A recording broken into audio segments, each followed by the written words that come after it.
Welcome back to another edition of Force Friday, where we talk about Star Wars theories, characters, concepts, comparisons, analyzations, collectibles, and more. And today we're going to talk about the Black Series. And the reason for this is because I have a ton of Black Series reviews coming, being as though Force Friday just ended and I pretty much got everything because I have no self-control nor common sense in regards to purchasing Star Wars merchandise, especially the action figure side of things. So I thought it would be beneficial to go through the history of the Black Series and kind of a little bit of the controversy regarding it, as well as some of the leaps and bounds they've made technology-wise. I thought it would be beneficial. Of course, we're going to do some speculation as well, and we're going to chime in with our own opinions, etc., etc. I also want to say I'm probably just going to be using footage of my Black Series displays in order to kind of get these points across. I'm not sure if I were to post articles or release pictures, if it would really do it justice. So enjoy the displays. I'll also show the upcoming Millennium Falcon diorama that I'm working on. That's probably not going to get done till November because this month is a train wreck for me. So it began in 2013. It was announced on January 13th in an article by USA Today where they said, "We consider them the best figures that Hasbro ever produced for Star Wars that meets the sensibilities of romancing the character as well as the playability and posability that fans really appreciate. Our focus here is the adult collector, the dad. We know they have their own generation of youngsters they like to share the adventure with. It can be something for dad, and the 3 3/4 world can be something for kids to share." This was said by Daryl DePriest, Hasbro's vice president of boys marketing. And I got news for you. Mission accomplished. Although I'm still buying the 3 3/4 figures too. Now, it wasn't too long after that they switched the 3 3/4 from the hyper articulated into the more 5 POA, and we're going to have a discussion on that soon too, but not today. In a lot of ways, at least in regards to speculation, this line was created as a new kind of jumping on point. The vintage collection and the 3 3/4 collection in general is so vast and it has such a long and expansive history that I think it was intimidating for a lot of people to find an appropriate place to kind of get on board. So this offered a brand new line with all the classic characters to kind of begin your collection. The 3 3/4 had produced thousands of figures, I feel like, and they'd done like EU characters. They had done movie characters, cartoon characters. They even did this guy.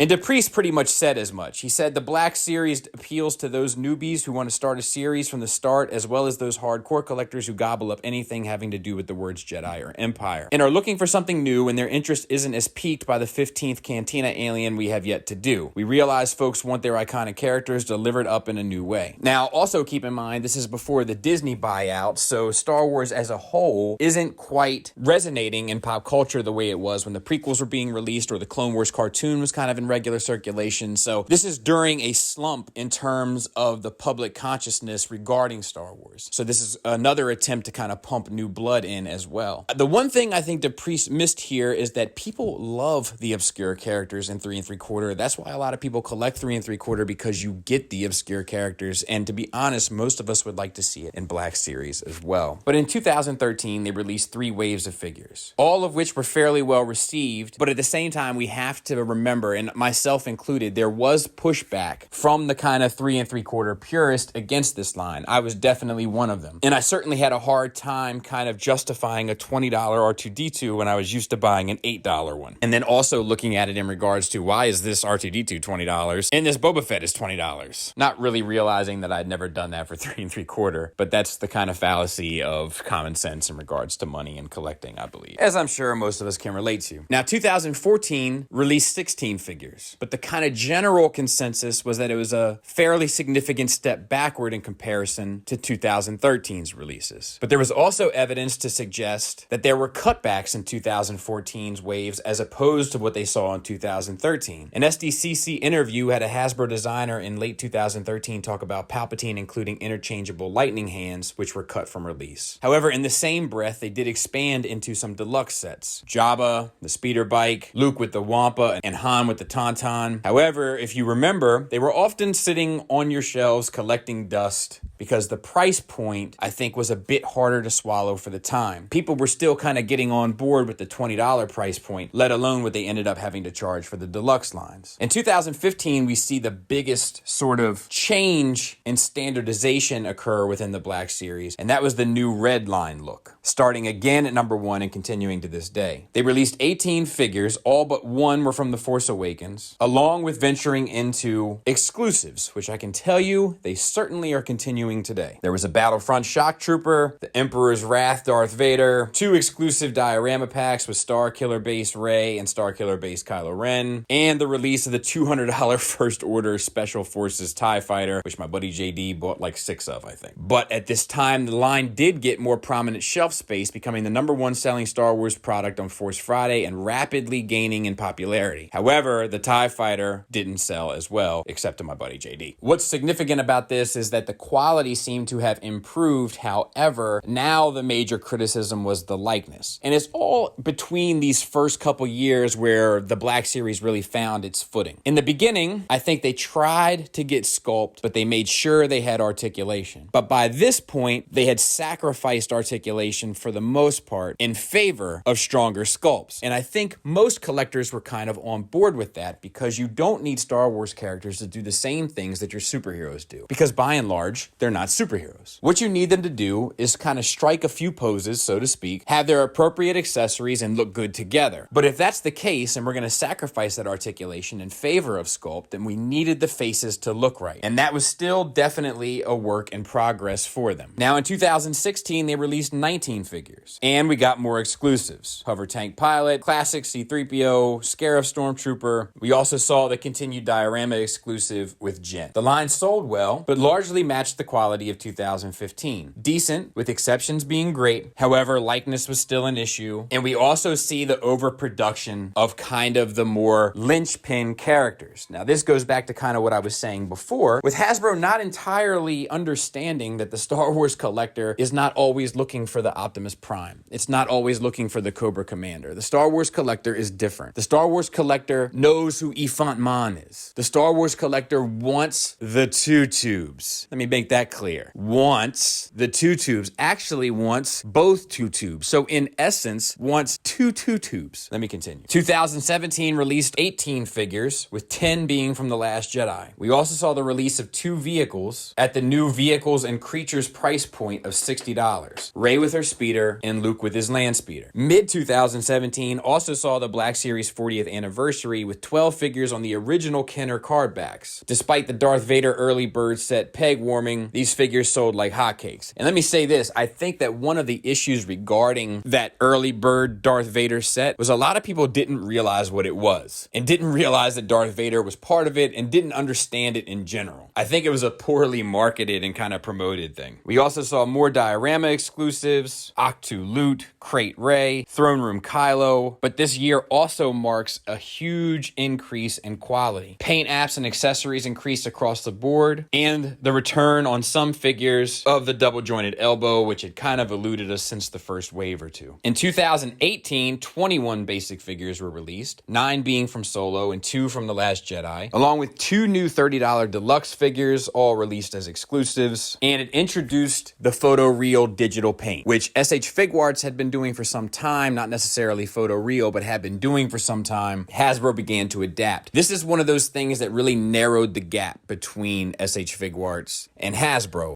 in regards to presentation. It was first introduced with Marvel Legends Guardians of the Galaxy Wave 2 figures, but once it hit the Star Wars fan base, it was very much appreciated. The figures also swapped out the ball peg disc hinge in the neck for a double ball peg, which has helped in regards to believability of sculpt 10,000%. Now, they just put one between the neck and the chest. We'll get some real serious articulation out of it, which pretty much brings us to this year. And so far, we've got 12 figures across 2 waves released prior to Force Friday, with longer space between waves. But at the same time, we're getting bigger waves with all new figures and no more repacks, which plagued the previous lines and made it painful for distributors, especially on an independent level. We also saw the introduction of the archive line, which brought back a lot of figures that were fetching a pretty hefty price point, re-released with the modern paint applications. We continue to see more deluxe exclusives with General Grievous, the Gamorrean Guard, and Moloch, with plenty room for more to come. Now let's talk about the future. We saw the Bespin Luke CAD files, which show a new single knee styled like the elbow, which is supposed to provide better aesthetics with a more significant bend. Now I'll be curious to see if that actually works, but at least it shows them still pushing. They're supposed to substitute the T joints for Y joints to allow thighs and legs to remain closer together. I've rarely found Y joints to work well, especially in American released figures. A lot of times they just don't have as much of a sophisticated look and end up looking less natural and simultaneously have a limited range, a far more limited range, you might say. They're also talking about smaller waves and continuing the archive line. So let me give you my thoughts on the Black Series in general. I think it's the best looking American toy line. And that's not to say that I think they're all wins. In fact, I think a lot of these most recent releases from the Triple Force Friday are poor choices for a number of reasons. But even that withstanding, I can't think of a more expansive line that utilizes so many unique molds, wave after wave after wave, at a very affordable price point. They come with tons of accessories, if not tons, at least the most appropriate. They offer vehicles, they offer creatures, they offer deluxe figures, they offer all sorts of avenues to really develop and flesh out your shelves. If I'm being critical of them, they still haven't got a real good grip on their digital face painting stuff, but it's getting better. And even between this wave and the previous two, I see the improvement. The most obvious example possibly being The Last Jedi Rey versus The Rise of Skywalker Rey. It's probably the mass retail line that I am most excited about generally, but my criticisms of them would be more so a suggestion to just continue in their route of travel. The same thing that they've done with the neck, they need to do with the elbows and the knees, and it looks like they're already working on the knees. A lot of people bring up the SH Figuarts Hasbro Black Series gap and how it's narrowing, and I 100% agree. But the thing that Figuarts will always have over them is the quality of build. But stuff like replacing that disc hinge with a double ball peg is a step in that direction, once again narrowing the gap. Before I get out of here, I want to bring up one last thing, and that is some information that we got regarding the licensing fee. Royalties to Lucasfilm and Disney for a Hasbro Star Wars product are 20% for whatever Hasbro makes. That's on top of the minimum guarantee, which was $225 million back in 2013. Most licensed products and brands take about 10% of sales. For comparison, the Marvel brand's minimum guarantee from Hasbro to Disney was only $80 million. So this is probably the most expensive license to obtain. That's probably why Hasbro is so protective about keeping SH Figuarts out of retail regarding Star Wars, but not so much regarding Marvel. Now they're set to renegotiate in 2020, and I would imagine that Hasbro will attempt to get that price down on Star Wars, which Disney will more than likely go for, but simultaneously raise that of Marvel to kind of balance the scales a bit. And with some of the leaps and bounds Hasbro's been making with their movie stuff from Marvel, I can see that being painful as well, but probably worth the cost of doing business because Marvel is so successful right now. It's super hot, babe. Ugh.